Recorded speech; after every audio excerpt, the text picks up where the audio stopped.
Hi, this is Phil, and I'm here to make sure you know all about the Capes and Lunatics Patreon. Don't miss out on all new episodes of Wade's World, Boob Windows and Long Boxes, our Hard R movie reviews, and so much more, all completely uncensored. Access starts for as little as $1 a month, full videos when you pledge $3 a month. Check us out at the link in all of our show notes, or just go straight to patreon.com/capesandlunatics. Hope to see you there. This is Luca Perich, and you're listening to the Capes and Lunatics podcast. Recording has started. Hello and welcome once again, ladies and gentlemen, to Super Connectivity. I'm your host, Charlie the Professor, and with me, as always, is the blue-eyed Bama from the Burg of Pits. Phil, me, and Perich. Hello, Philip. So glad to have you back. Oh, man. So, don't want to go too long tonight. We had nice long capes. We're going to try and keep this tight. We'll see how that does. One thing I did want to talk about is it's one of these non-scandals that nerds have gotten very mad about. Which is and let me get, because they all have like, names, and Denis Villeneuve, and Chloe Zhao. Denis Villeneuve, he is the director on the new Dune. Yep. I believe it's a film. It might be it's a film. It's a film. It's an I'm HBO sure, Max. yeah. Yeah, so he did the new Dune movie, and Chloe Zhao is doing the Eternals, and basically, they were on a tour with Harper's Bazaar. They were talking, and they were just telling each other how much they really loved each other's work. And in this, Dennis says of Chloe that Marvel. It was a genius move of Marvel to hire her. That she has a very different aesthetic than most of their films, which I've not seen a lot of her films, but I'll go along with it. Sure, why not? People have been saying it's a cinematic masterpiece what she's doing with these big shots, so why not? And I guess what really got him in trouble is he suggested that a lot of I mean, really, and again, it's this whole a lot of movies today, and he throws the MCU into that, are kind of made from the same mold. He said cut and paste. Yeah. Well, I guess he's repeated it a few times, but yeah, mold, cut and paste. But he does say that the problem today. Well, if we're talking about Marvel, the thing is, all these films are made from the same mold. It says some filmmakers can add a little color to it, but they're all the same. But they're all cast in the same factory. It doesn't take anything away from the movies, but they are formatted. And they are formatted. Yeah, but I mean, meanwhile, he's the guy who's doing a remake. Well, yeah, but you know what? So what?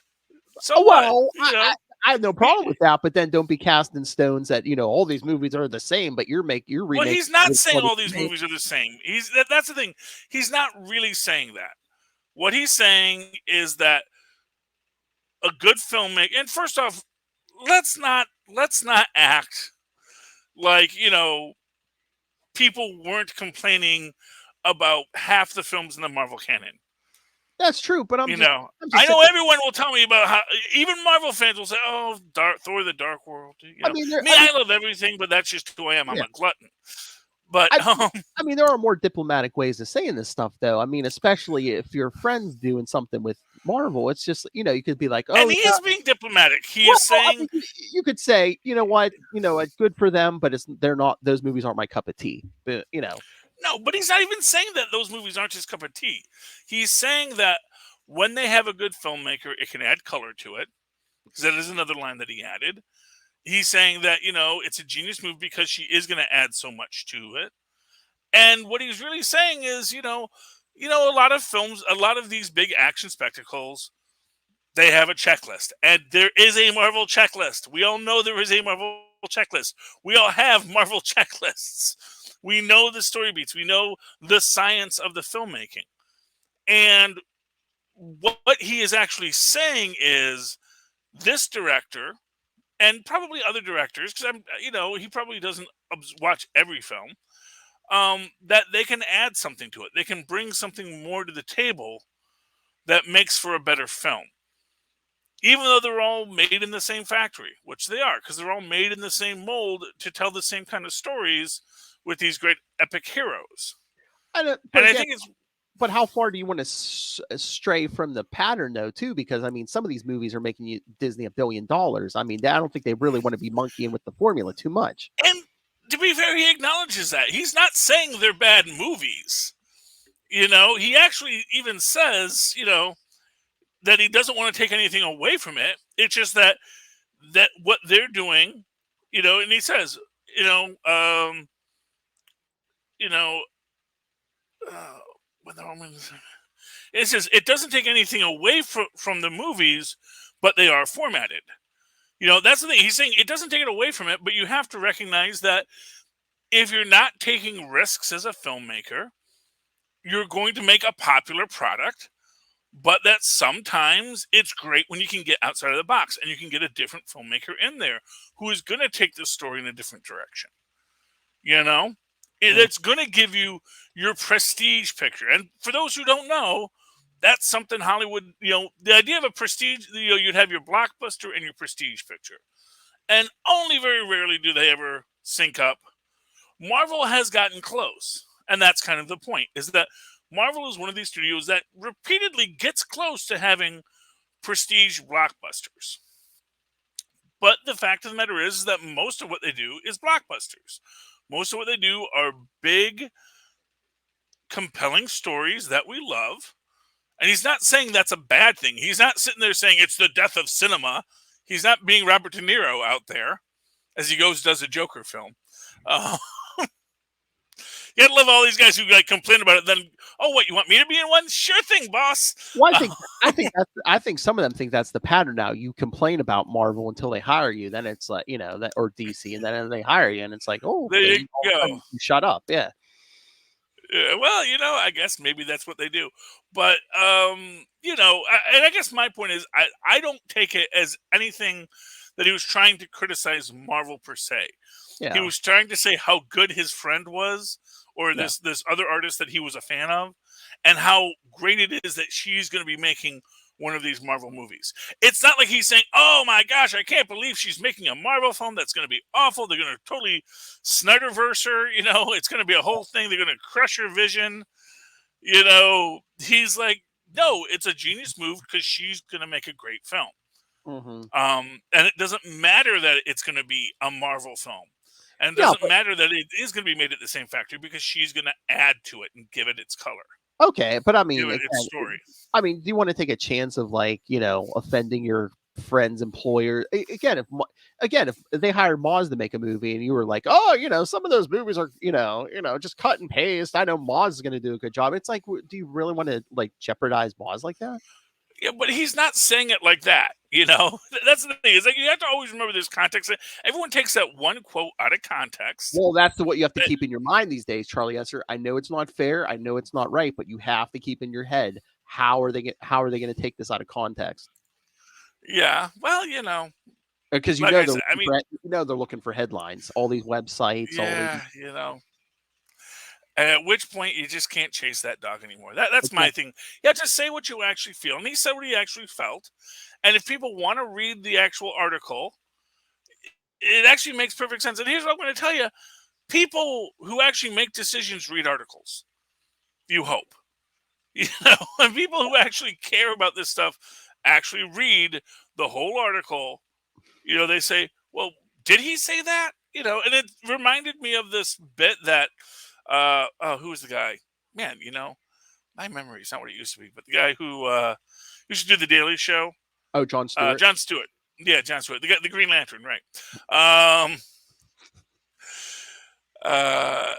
Jon Stewart, would talk about all these things that saying about how he eviscerated this politician or that politician. He's like, I said a thing about them. I told a joke. I didn't eviscerate anybody. And he is not eviscerating Marvel in this. He is simply making an observation that many people who absolutely adore Marvel have said repeatedly that they have that they have a theme, they have a story. They're all based in the same universe. So right there, you know that they're going to have certain connective tissues that are required in every film. That doesn't mean you can't change it up a bit. That doesn't mean you can't add a little color to the palette. But you're going in working in the same factory, and it doesn't matter if you're making a Corvette or an Edsel. And those are two different companies. A Corvette or a Edsel or a Mustang. You still got to make sure your lug nuts are on there tight. You got to make sure that the engine was put in properly, and all the parts go in all the places. And really, the difference between a Mustang and an Edsel is arguably simple design choice, but that design choice can make all the difference in the world. And I think that's really the point that you're supposed to be taking away from that, is that those design choices make all the difference in the world. I don't know. That's just my opinion, Philip. Oh no, you can feel free to disagree. No, I mean, I see where you're coming from, and to a certain extent, I agree. But you just know, the way media and especially the internet is these days. They're just looking for excuse. Yeah, and there's nothing you can do about that. That's the real thing about it, is there's nothing you can do about the internet. Because even if you don't say something bad, just because someone wants you to have said something bad, they will say you said something bad.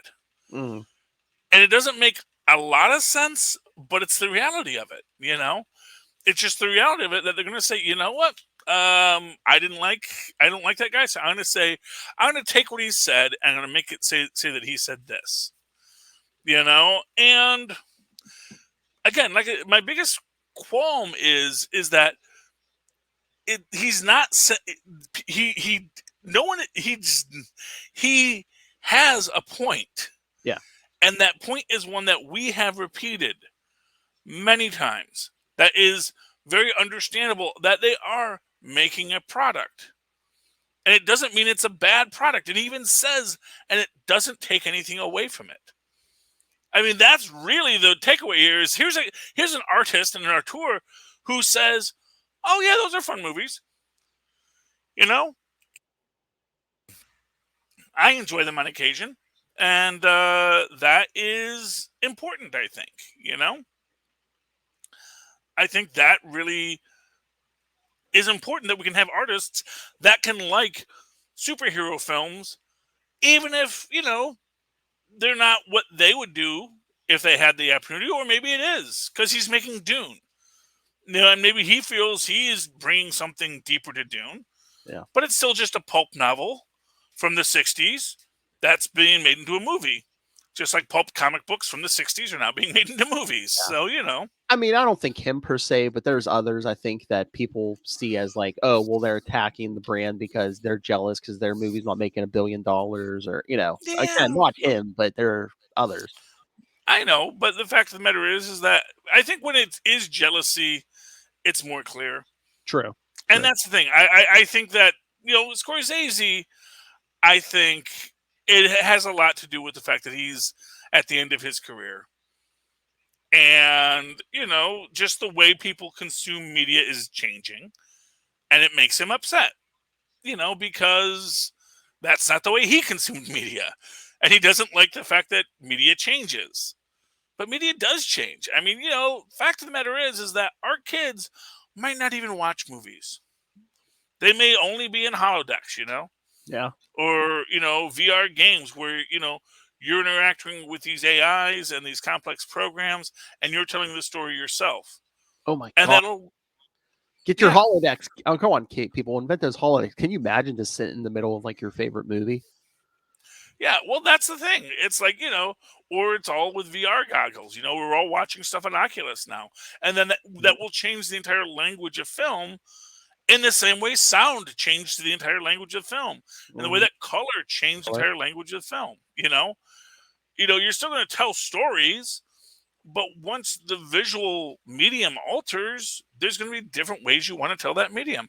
Once technology advances, Well, yeah, look, every decade or so when they like improve on the TV, even the TV technology and stuff, yeah. I mean, you think about it, like you think about what are like the classic old silent films, and you have body comedies, you have action adventure pieces like From the Earth to the Moon.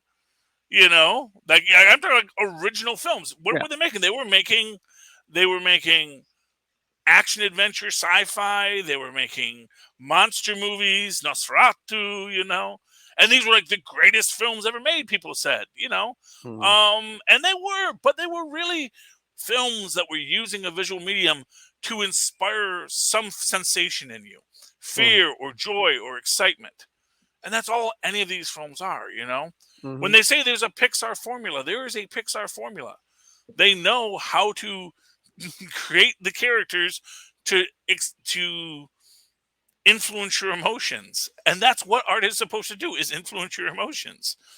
I think people just get. I think the people that do get mad about it are people that are just mad that someone else like cracked a code and can just do it much more easily. Except, of course, it's not easy. It takes hundreds of artists working nonstop around the clock for a year or more just to craft these pieces of work.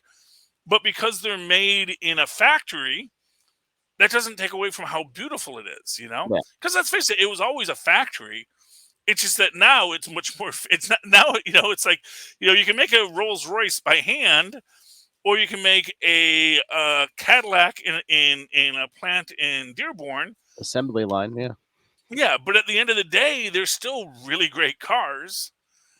And yeah, sure, someone might want to pay extra for a Rolls Royce, but the fact of the matter is, I'll still say the ride's probably smoother in the Cadillac because it's consistent and it's well made.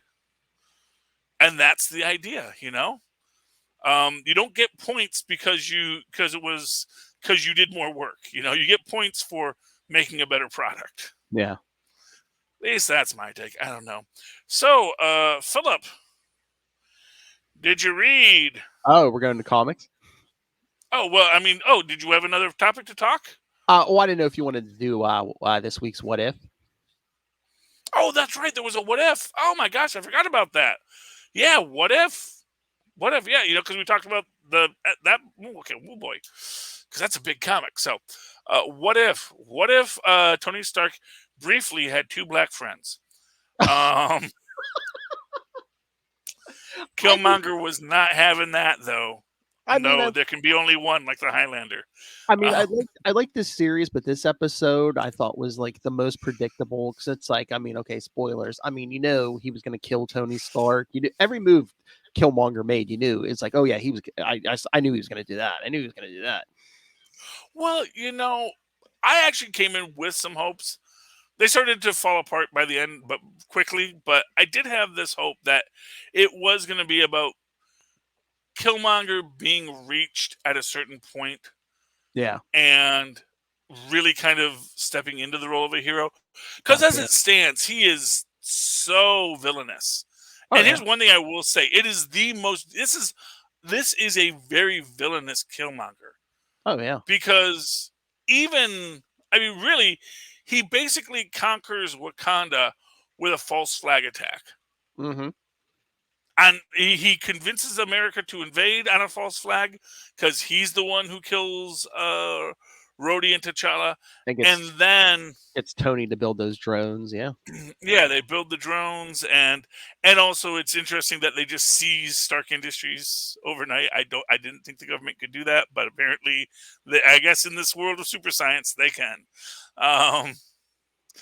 It is interesting how that plays out, but that everything he has, as T'Challa tells him, it's unearned. You didn't earn this. You used trickery and lies to get here. Mm-hmm. And his choice to do that was his own failure. It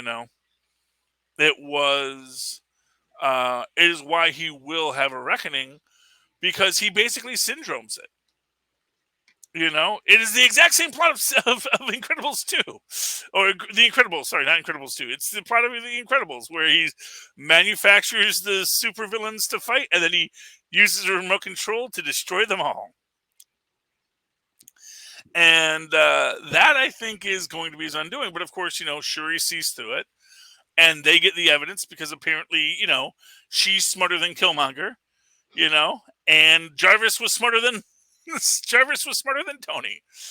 Can't just wipe me. I'm freaking Jarvis. I was a little disappointed we didn't get more of Jarvis in this. I know.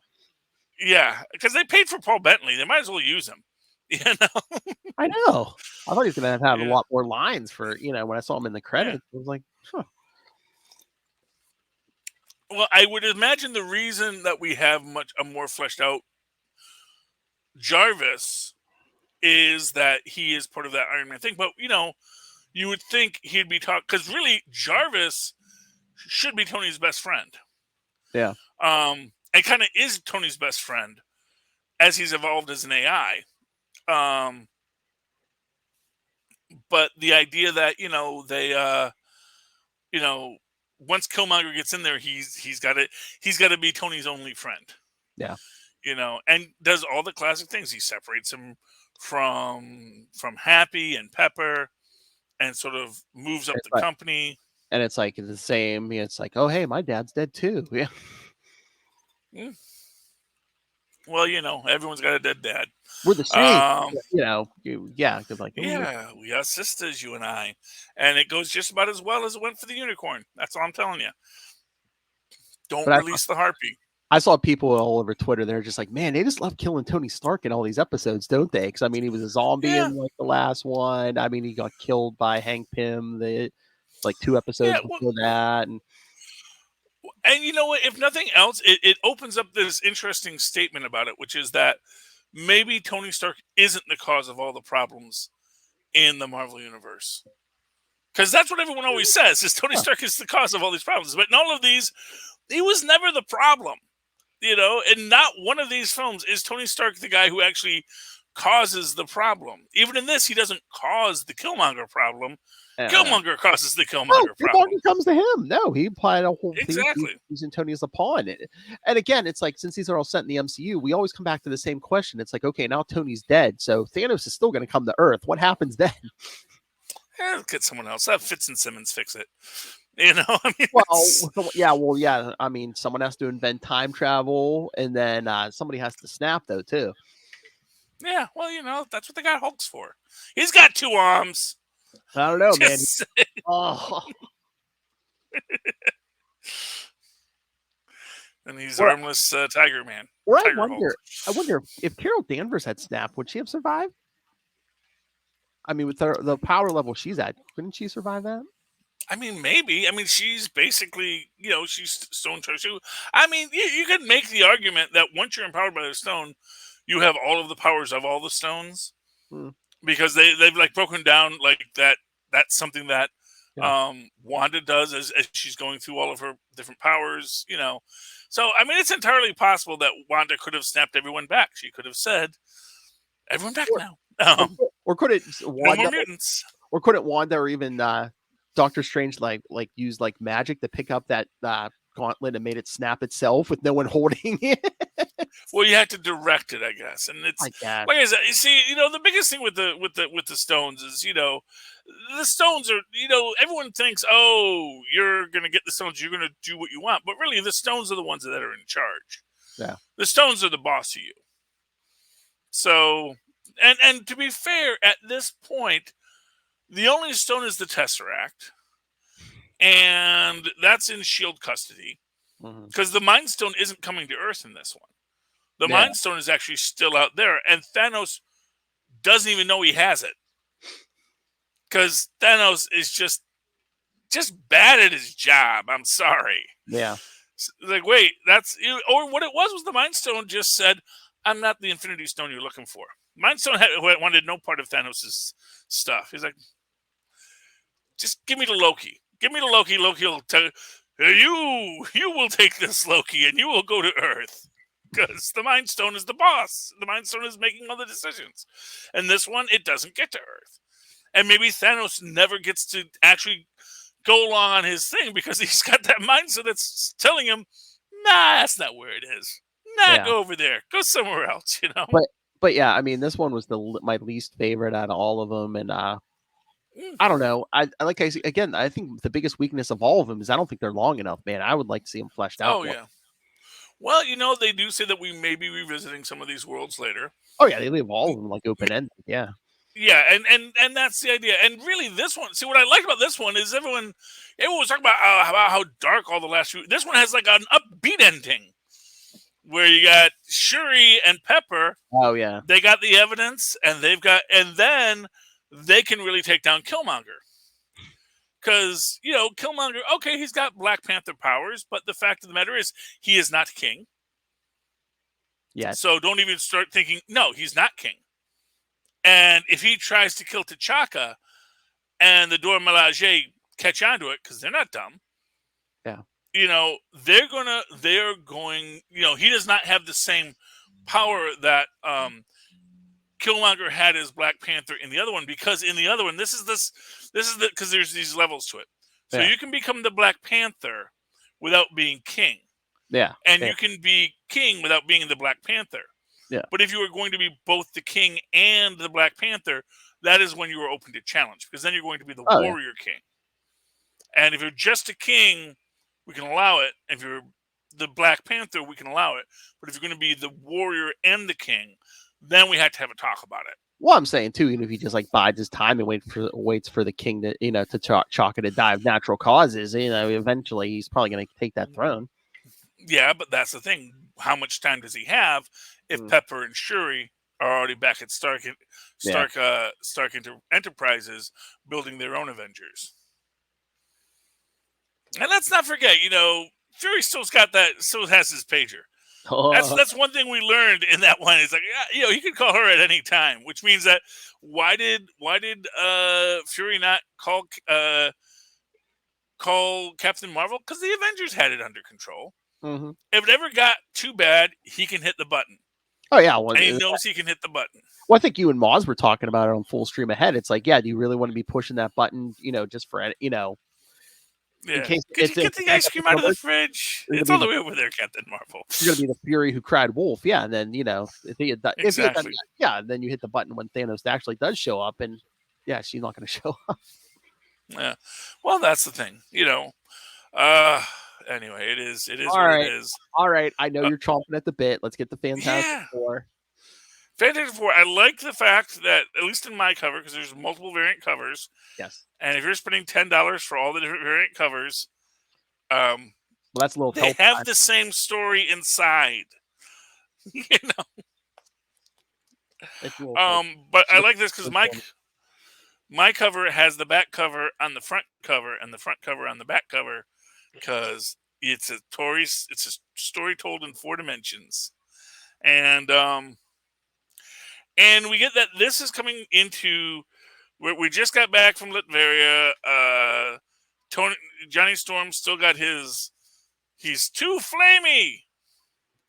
Yep. He's flaming hot like a Cheeto. And we get the MacGuffin device showing up. And then we go to Neverspace, which is where all the broken fragments of dead timelines are. And that's where Ramatut built his temple. And he's very mad at all the kings because this was his crypt. And all his freaking future selves are taking it over. It's like, dudes, this is my kingdom, man. What are you doing here, you jerks? And we've got, you know, we got our big 4, which is kind of funny too, because we also know that there's like a billion different variants of all of these guys. So it's like, okay, but we have, you know, Immortus and Kang and Scarlet Centurion all talking about this stuff, and then of course, who should arrive but the Scion? I think he is, right? Yep. Yeah, because, you know, they got to do the challenge. He needs the thing. the Thingadu from. Oh, by the way, I love this. I love the little TVA insert in the middle of it. It's like, oh man, what are all those Kangs doing in one spot? And they're gonna go kill Reed Richards. What in the holy hand grenade of Antioch? I thought you were going to say when the Scion walked in and Kang's like, we haven't encountered you before, or have we? And he's like, Victor? Yeah, that's fun. Yes, call me Scion. Well, you know what's funny about it is you would think like, if Immortus is supposed to be the last one, that he's like, no, I'm even older than you, Immortus. I'm what you become, Immortus. You know, I go back to conquering later. It's just I've done more, I've learned more. You all suck. And they want to get what Nathaniel Richards is, and they even make the statement that it was something that only Reed Richards, his true son, could acquire. So we must go acquire it instead. And he hit it across their timelines. So they all go out, and they're all gonna go. They all agree to murder Reed Richards's and the entire Fantastic Four, and they tell their stories. And of course, you know, yeah. I love this, and I actually didn't get the chance to look up all of these, but we have which Fantastic Four issues, which timelines they're breaking into. So this was in Fantastic Four 28, where the Ramatut invades, and he buries them all in infinite sand. Ooh, that'll kill him for sure. And then, hold on. Then we get. Oh, Fantastic Four 28 was they did like a team up with the X-Men. Oh, so see, now in that universe they never teamed up, and whatever horrible thing happened then. Or the X-Men just solved it all very easily. Yay! You know, so that was cool. And then we have the Scarlet Centurion, and he, of course, gets the Thunderbolts as his pawns. And he sends them back in time. And basically says, no, listen to me. You're going to die, and the Thunderbolts are going to take over. And what I like about this is, like, they're all trying to talk, but they keep on getting into this. They get into that classic superhero, let's just talk. No, let's just talk. Yeah. But they go through their whole thing, and of course Zemo's like, we got to kill him, so they don't know who we are. We're gonna kill him. Yeah. And then I found this interesting is as the Scarlet Centurion leaves, he ages one of the floors 1,000 years, so it collapses, making everything collapse in on itself, which certainly should have killed them all. And they're like, "Did you check?" It's like, no, why would I check? Who could possibly survive that? It's like I set the death trap and I left. Yeah. Bond is dead, right? What was I supposed to do? Yeah. Then we get and that was, of course, Fantastic Four. Let's see, what was that in the real universe? That was Fantastic Four 276. 276. No, that can't be 276. Or no, is it 376? Yeah. Let me see. We'll double check. Yeah, 376. Oh, 376. My bad. Yeah, I was gonna say 276 was still burned. No, 376 was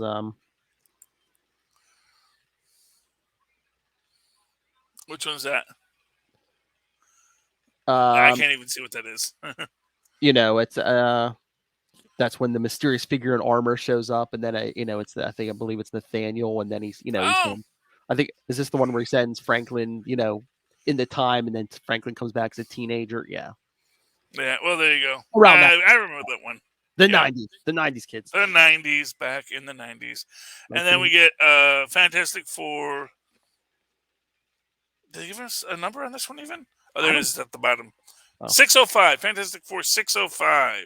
But it's like the Future Foundation era when Johnny comes back from the dead. Yeah, Johnny just came back, and they get into their and then of course Kang shows up, just starts murdering everybody, just to be a murderer. But yeah, 605. That's in the Hickman run. Yeah, and we get that nice little shot. We disintegrate Johnny, and everyone's dying, and he pulls all the weapons from his armory, which is important, kids. It all comes back later. Remember that. And then he kills everybody and takes his thing and goes back. And then we get the Scion story, which is Fantastic Four 35. Oh, it's this very issue. Yeah.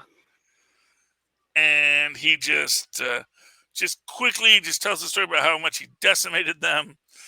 And, as he's doing all this stuff, they're saying, "You killed kids? You killed babies?" Because he de-ages Reed and Ben and turns them into babies, yeah. And then he kills, which I think is just such a funny, like, that's the line they draw. We're not going to turn you into a baby and kill you, because that's where we draw the line. We're not that evil. Children and the infirmed and the elderly, sure. But babies? You can't kill a baby, Scion. What kind of monster have you become? Once they can use the bathroom by themselves, of course we murder them all, but not before that. Yes. But as it turns out, that was the big twist reveal. Because who is the Scion? It was Reed Richards all along. Present day Reed Richards, yes. And he actually went back in time and got one of the FF members from each of the timelines where they were killed. Yep. Could probably just brought more, but he just did the 4. And so he gets his own Fantastic Four. And then I just love that, doesn't matter, they're all from different eras, they're all Fantastic Four members. They just fall into the fight. They've done this, they know this, and they fight as a team, as a family, Philip. As a family.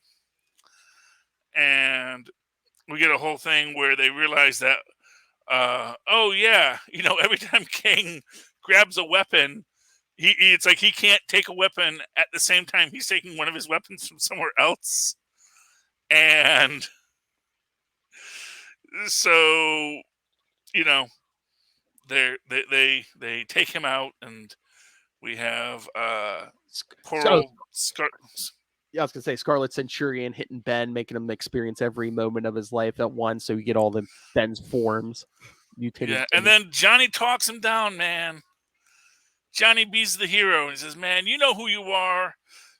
Because they actually even get, that's why he wore the mask, because it was the weakness. He couldn't show the weakness. That it showed that, that he was vulnerable, and that was why he had to wear the mask. But then they all and then it's like he gets hit by all the things at once. Every variation of thing, it gets a clobber. And Ramatut, brings out his Mega Sphinx. It's like, really? Like, fighting monsters is really all we do.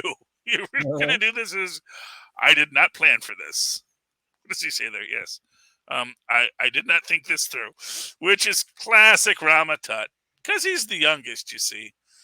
And then, of course, once it's all said and done, the TVA comes out, and they round up all the kings and the Immortuses and everybody, You guys can't be doing this. And they're like, Richards, we can't let you take that device. He's like, And then the more experienced, TVA just let him go, kid. You don't want to get in a fight with Reed Richards. We don't want to get into it. We don't want to get into it with him right before the Reckoning War coming soon. Yes, whatever the heck that is. Yeah, but we're sure going to find out. But you had to wipe everyone else's memories of the Fantastic Four because they're from the past. Well, but they send them back to their original timeline. It's like, do the wipe, and then they're all back, and death is not the end. We get really, actually, what I like is a classic goatee, Nathaniel. Yes. Thank you. That's what Nathaniel looks like, man. Not this big guy with a beard, with a big full beard, man. That's not my Nathaniel. And then we find out that, what's the big reveal? Reed has a sister.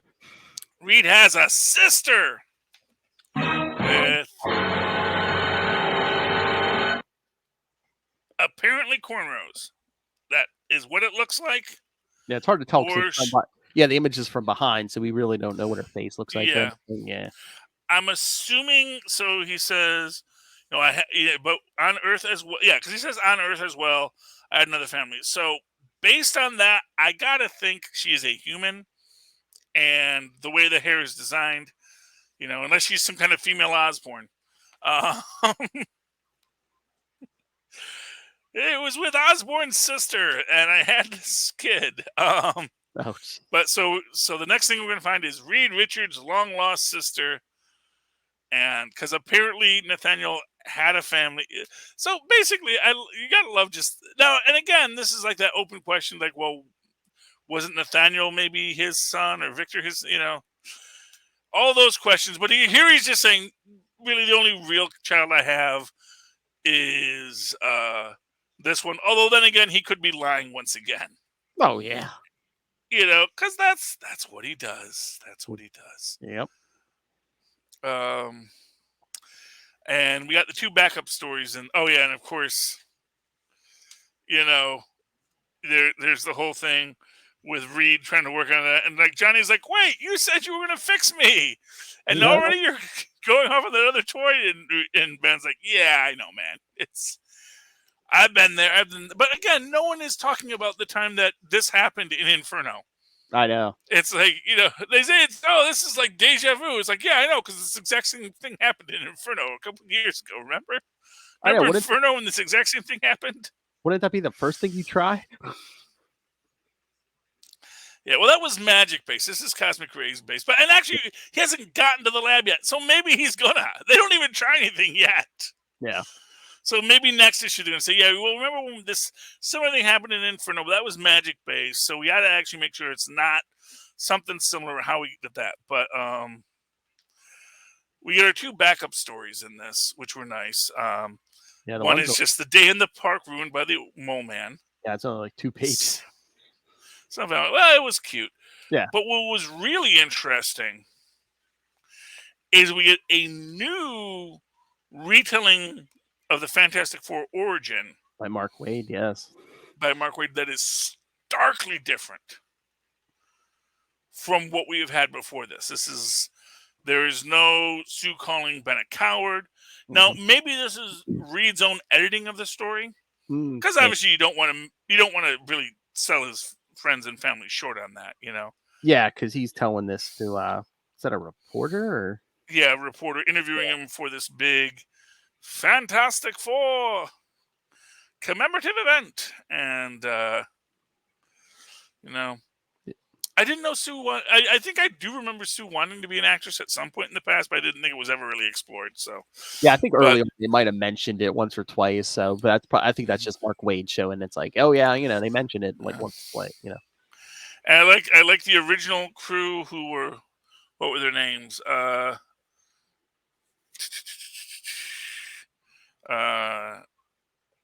Because they actually mentioned Duke and Sandy. Duke and Sandy. Yeah, good old Duke and Sandy. I want to know what Duke and Sandy did after this. And did they ever regret it, Like, man, we could have had superpowers, Maybe they do, maybe they don't. Maybe they're like, boy, man, bullet dodged. It's like that dude who quit the Beatles, man. Yeah, I don't think you guys are going anywhere. But yeah, and so we don't have that, and we have that Reed is just going to do it himself, and then they go. And also different in this one is they're cleared for the flight. Yeah. They got their FAA clearance. So this is a starkly different story. He's not stealing a rocket. So should we assume this is the new canon lore in this most recently remade universe, or should we assume this is just, sliding time? We don't have to beat the commies in the space anymore. Well, but what I'm saying is it sliding time, or because like I said, it's always been sliding time. Yeah, we haven't been trying to beat the commies into space since the commies beat us to space. Yeah, this is about the actual beats of the origin, and whether or not this new take on it, which is a cool take. Don't get me wrong, I like this. It's a much it casts everyone in a better light. But it is very different, and if you're a canon head, this is going to be the most controversial thing in this entire book, and in Fantastic Four in general. Because now it's like this is Reed Richards telling the story, and he goes into, and I love just Johnny's trauma and how really right after it, Johnny was the one that was most troubled by it. Yeah. Like, Sue and me, it was rough, but we could deal with it. Ben was sad about it, obviously angry about it, but really Johnny was just terrified by the fact that he was just bursting into flames. Well, yeah, he's like, I can And, kill somebody. He's like, I love working on cars. I can't go near gasoline or oil anymore, mhm, exactly. But then he sees the Now magazine Yep. with the Human Torch, and he remembers, oh yeah, because he called himself a Human Torch. And also in this, no one ever calls Ben a thing, which is interesting because then why do they call him the Thing? So that's one of the reasons why maybe this isn't as accurate as it seems. Yeah. And it is this idea of then as was said, as has been established, that the entire premise of this was Reed refused to let his family be monsters. So he gave them gaudy costumes and made them into superheroes so that the universe would love them. And they do, because they're awesome. Oh, yeah. Then we go to the letters page. Yeah, I mean, I liked the book, but like I said, I think that last story is going to be super controversial. There's no getting around it. And I liked it, though. The story I thought was good. The art was great. oh yeah, and I'm the guy. I like John Romita Jr. Yeah. I actually like I like the way he does action. I like the way he has a very sketchy design. Yeah. But if you accept that that's just his style, it's a unique style, and I think it actually works. It's a very fluid way to draw things. Well, even like that art in the Wade story is a different artist. I thought that was great art in that story. Oh no, that was beautiful too. That was a very, very gorgeous style. Who did that art? That was Paul Renaud. Paul Renaud. Oh yeah, Paul Renaud. Paul Renaud's a very good visual storyteller as well. And again, like the coloring on that is just amazing too. Yeah. Letters, but no names. Maybe I think because they're maybe doing a lot more coloring and inking via computer now. Yeah, probably. But yeah. But I liked it. But hey, stay tuned for another big oversized issue in 20 months, kids, because according to the legacy numbering, this is 680. So in 20 months, come back for another huge one. 680. Oh, 700. Issue 700. Yeah. Okay. 20 issues, it'll be 700. So yeah, I'm sure they'll do something. There you go.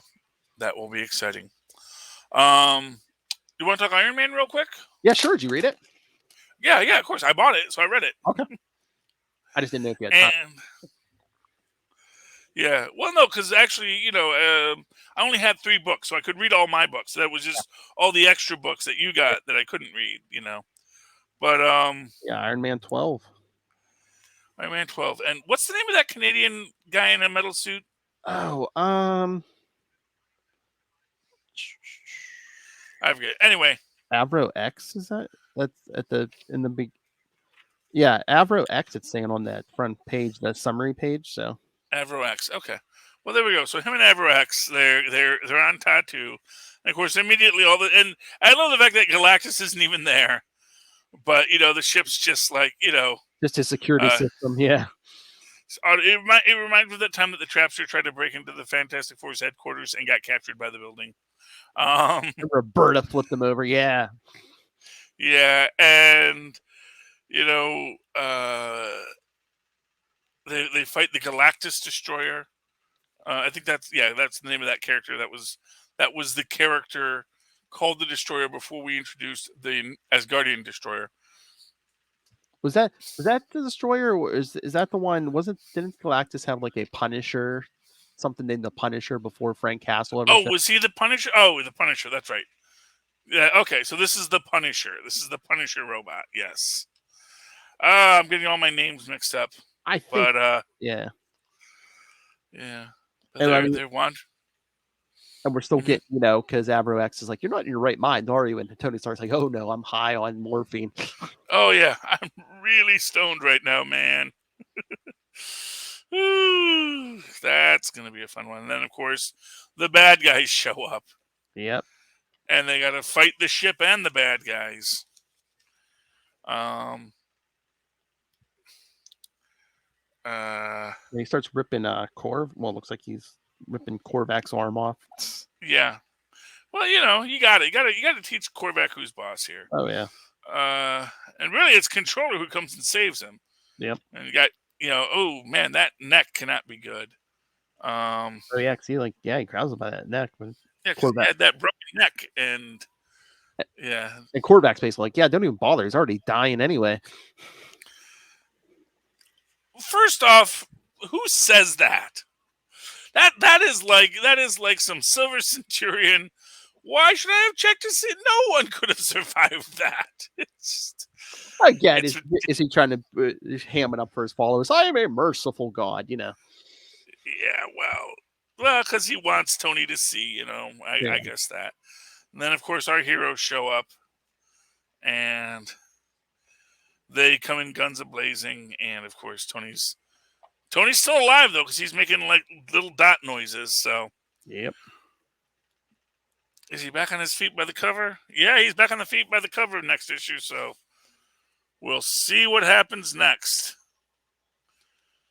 I hope that we get lots more Frogman, because we have not gotten enough Frogman so far. That's all I have to say on that note. I know. I'm wondering if they're just gonna say, "Oh, this takes place before that." But I was gonna say, are they gonna wrap this up soon? Because Ben Riley's supposed to be back on Earth next month. So yeah, well, they don't have to follow a strict timeline. Well, It's like we've been seeing, like Johnny Storm he is stuck in his fire form. Yeah. Like little glimpses in other people's books, but then they'll fix it in like 6 months, and then and then they say, well, it just happened at a time in between these times. You want to talk live story real quick? Sure. That'll be the last one. So Okay, so live story. So you like this one better than the previous ones? Yeah, because you know what? I think the whole leaving, although we still have this whole, again, it's like they really, what I don't like about them is they tend to not get these core relationships right. Yeah. And that's the thing. It's like, like, okay, now Ben and Reed are best friends, but they were always best friends. And deciding that you're going to make them now not best friends. Now, granted, you can make the argument that really in the first Fantastic Four book, we don't know that they're best friends right away. Yeah. They're just, he could have just been the astronaut he hired. But that's, but that is not what has become the lore. And when you take that out of the lore, that hurts it. You also now have the Sally girl, and which is from the Fantastic Four movie, which I get why that's included. It's a great thing. Although in this one you have that it's the Thing that's having the problem with the relationship, not her. Well, yeah. Well, she comes back here. She's already she's married. She's married. She's had kids. Yeah, because the kids are going off to college, and he's like, oh, I'm glad I didn't mess up her life. And yeah, but in that whole thing, it was a choice. From the reading of it, yeah, it's like she never wanted to not have a relationship with. Like, it was something that it would have been an adjustment, but it was something they'd have to deal with. Yeah, it was Ben's choice. And it's interesting in that we finally get Alicia, which is nice. Which is the other thing I didn't like about I think the last one, because I think we fought the Puppet Master at one point in one of these, and they didn't have Alicia in it. Oh, maybe. And it kind of bugged me. We do get there's no Valeria in this universe, which kind of sucks. Franklin's getting married. Franklin's getting married. That's nice. I'm assuming to a nice Wakandan girl. Yeah, I was gonna say I wasn't familiar, so I guess she's just like an original character. Then she isn't someone from the story. Yeah, I mean, they play pretty fast and loose with all of it, and I love how Reed has actually aged, because they show him waking up, and he's the old man. He has to like rearrange his face to look, Yeah, like Reed Richards. Well, yeah. Yeah, I mean, he's still, he's probably, he's aging, but he's probably not aging that much. It's like physically, like his face is aging because his face just is falling, and he just has to put it back every morning. He's aging slow. Everyone else looks Yeah, I was gonna say he's probably aging slower, but he's aging. But yeah, that's what I was gonna say. Ben's probably not aging at all. Physically, probably not aging at all. And I guess they killed. There was other thing. They killed Johnny Storm last issue too, and I think that was a real turn off for me. Yeah. And it's like, you're going to kill off one of the members way before he's supposed to be killed off. And it just, again, it's these little things that just make you go, really, really, that's where we're at with this, and Yeah. it doesn't make a lot of sense to me. And And my whole thing is like, I know it's like the nature of this story, but it's like the surfer shows up and like, takes down their defenses in 2 seconds. And it's like, I know with these cosmic beings, time is like nothing to them, but it's like, oh, my master's going to come and kill you all in 10 years. Be ready. 10 years. yeah, which is also weird.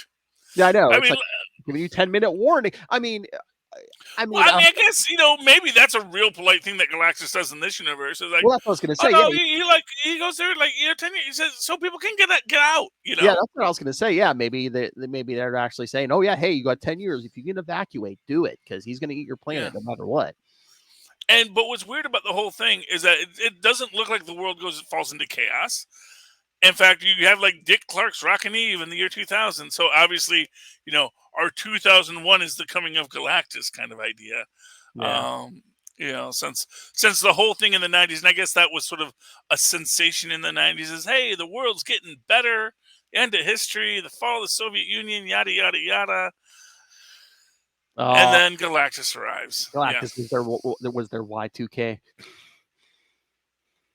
Well, except Y2K didn't actually happen. So I know, but I'm just saying, yeah, Well, no, but he's not the Y2K because apparently no one's panicking about Galactus coming. That's what I'm saying. Like your point, it's like people were more worried about Y2K than there are in Galactus in this story. Like, well, Galactus is coming.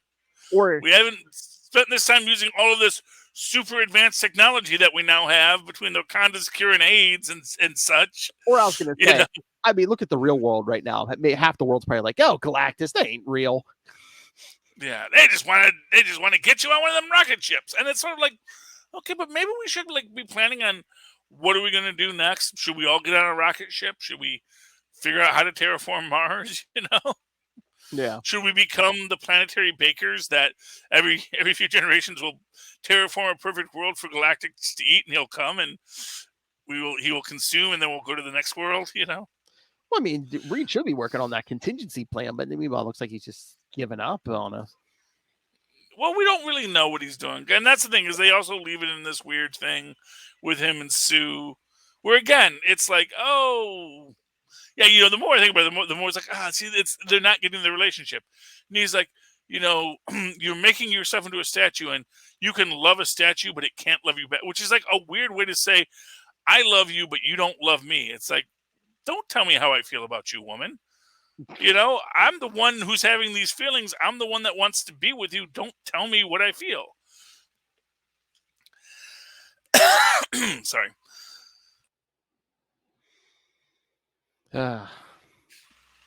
So yeah. I mean, yeah. I thought this issue was better, but it's not perfect by any means. No, it's not. It's not. I might pick up the fourth one, which I assume will be the last one. The fifth. One. This was the fifth one. Yeah, this was fourth. Oh, this was fourth. Oh, okay. Are we gonna get a fifth? Well, yeah, because I know that the next issue page it said the 2000. So yeah. Okay. At least one more. Yeah.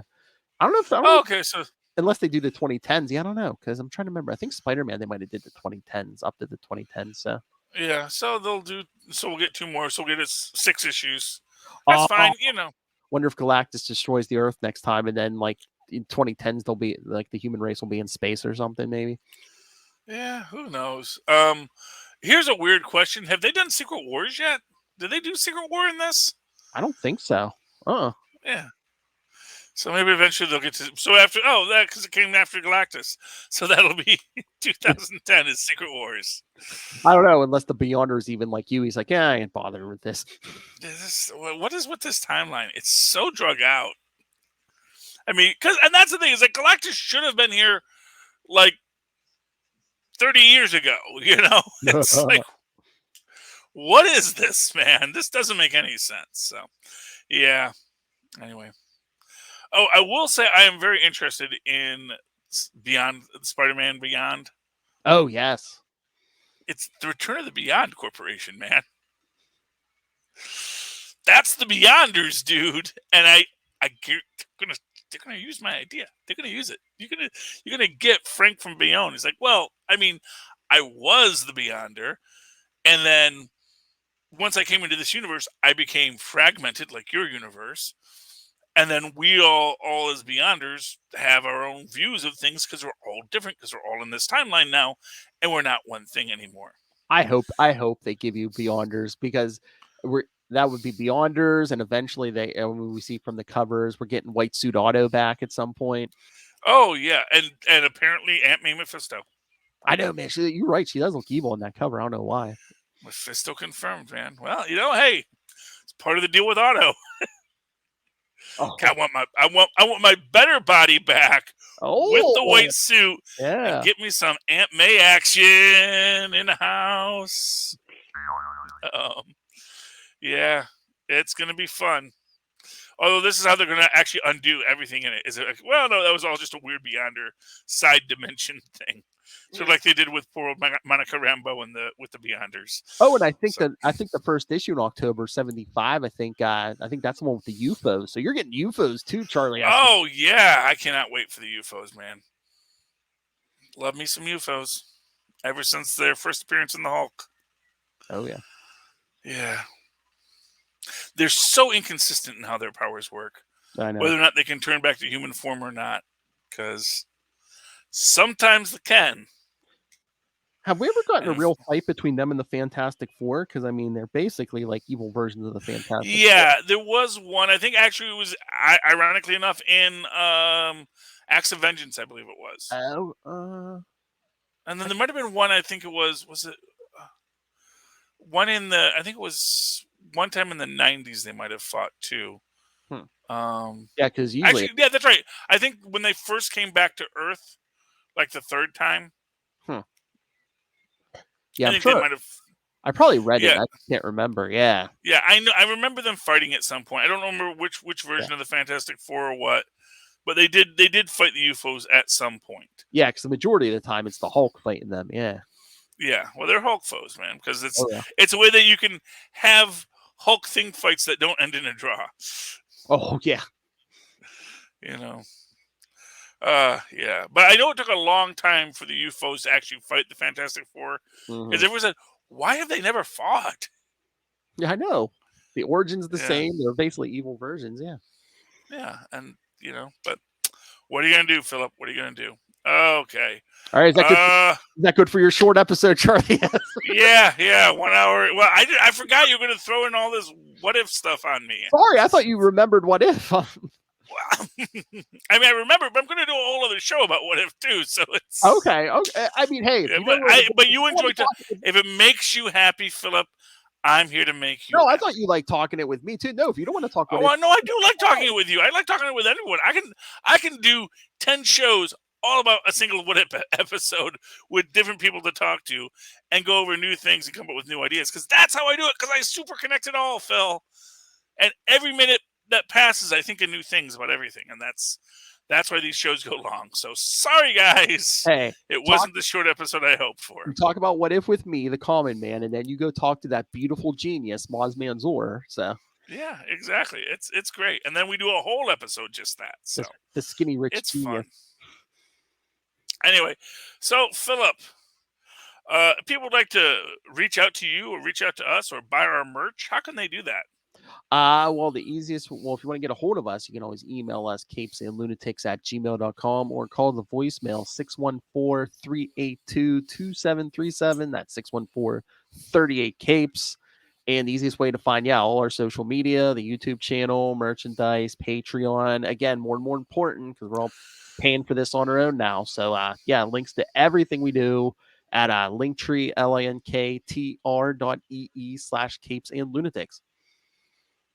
Alrighty. And of course, if you'd like to write to me in that old-fashioned email way the way our mothers and fathers once did, do so at superconnectivityblog@gmail.com. That's superconnectivityblog, all one word, @gmail.com. Of course, follow me on the Twitter as I live tweet. If I remember to Stargirl, because I can get in channel 11 now, to figure out when it airs and if it's on hiatus now. But apparently I'm like 3 episodes behind according to the CW app, so I'm very confused. But I'm looking forward to going back and tweeting it, and you can follow me at Charlie Esser. That's CHARLIESSER. Look for the 2 E's in the middle. For quality. Bing! Thank you, Maz. All right, ladies and gentlemen, that has been another episode. You have connected with us. I hope we've connected with you. I hope we can all super connect again in a couple of weeks, or a couple of days, or a week. 1 week, I think. That's it. Good night. Good night. All you fans and you variants. Yes. That's Venarians. Venarians? Yeah, that works too. Venarians.